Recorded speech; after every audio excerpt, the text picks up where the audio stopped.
আমরা এলাকাবাসী আমরা চাই এই এলাকার মধ্যে যেসব শীর্ষ সন্ত্রাসীরা আছে এবং কিশোর গ্যাং আছে, মূলত এলাকার মানুষ চায় এটাই যে কিশোর গ্যাং চাঁদাবাজি দখলবাজি মুক্ত মোহাম্মদপুরবাসীর দাবি। মোহাম্মদপুরবাসীর দাবি আর কোনো দাবি নাই, দাবি শুধু একটাই, কিশোর গ্যাং এবং চাঁদাবাজ দখলবাজি ভূমিদস্যু মাদক ব্যবসায়ী এদেরকে এই এলাকা থেকে উচ্ছেদ করতে হবে।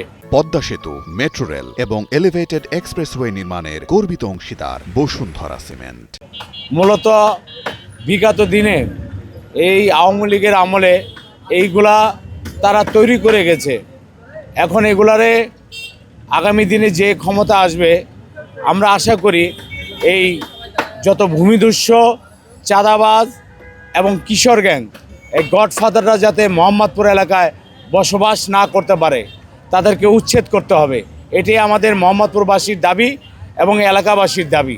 যে কোনো প্রার্থীর জন্য মোহাম্মদপুরে কাজ করা চ্যালেঞ্জিং কিনা, কি মনে হয় আপনাদের?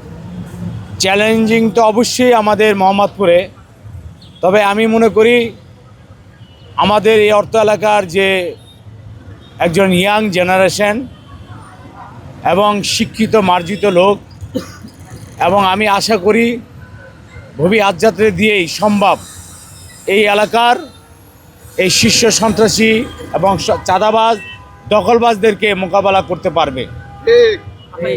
ধানের শীষের পক্ষে কেমন সাড়া পাচ্ছেন?